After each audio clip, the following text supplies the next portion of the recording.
My name is Gordon Ballard, and we're sitting in the back area of my gardens here at 604 Bird Avenue in Buffalo, New York. One of my favorite places to sit and have breakfast with guests and company, and of course have dinner in the evening with good friends. The nice thing about this garden, what we've created here, is just the wild variety of some of the more unusual plants that people really love to come and see. And I love to come out and see them myself, such as the large water lotus, and gosh, there's so many plants we'll take a look at, and most of the real unusual, beautiful ones are the tropicals that you can bring right outside. All the cactus plants, you can bring them out this time of year. Let them breathe a little bit. Let them come outside and enjoy the beautiful summer months, because they can take cold temperatures right down to 40. As long as it doesn't freeze, they can take that cold because they're used to it in the desert. Now this is tropical brugmansia, which is a form of angel's trumpet, and I have two large ones in large ceramic pots that frame my big outdoor dining area in the back. And this is a tropical plant that blooms later in the season, actually, because it has to mature a little more. And the blooms are very large, 12-inch long, trumpet-like flowers that are very, very fragrant. In fact, intoxicatingly fragrant at night only. You don't smell anything during the day. And the reason why they're so intoxicatingly fragrant in the evening is that in the wild, in the tropics, bats actually pollinate this plant. So that's a very interesting little note about the brugmansia, that bats are the animals that pollinate this plant in the wild.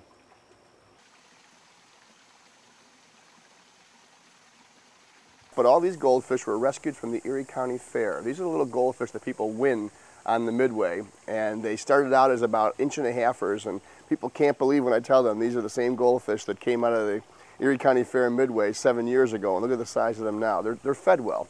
And what people don't realize too is that most fish, including goldfish, will grow to the size of the space they're in.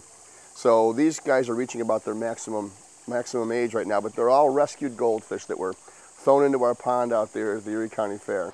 That's a good example of water lilies that are starting to need division. They're a little too tight together. When the leaves start to come up out of the water and curl, that's a telltale sign it's time for dividing.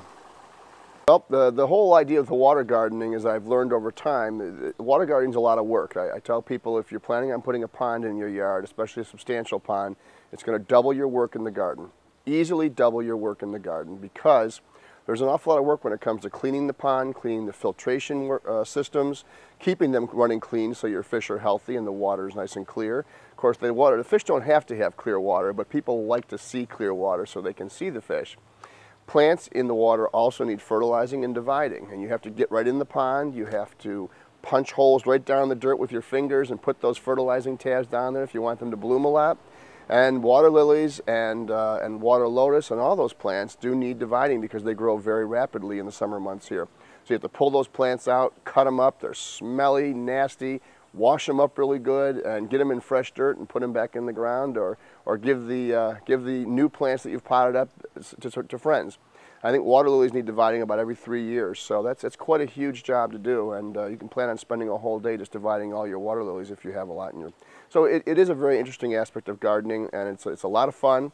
It does expand your knowledge of gardening. And how did you learn all that about? So this whole yard is a cooperative effort, and my tenant Kathleen, who I inherited with this yard and with this home, has been a wonderful help in the garden when it comes to the weeding, because that's so much work. Weeding is hours and hours and hours, which I simply don't have time to do with all the planting and dividing and trimming and everything else that I have to do around this yard. And of course, feeding my fish. They're very hungry. They take time also.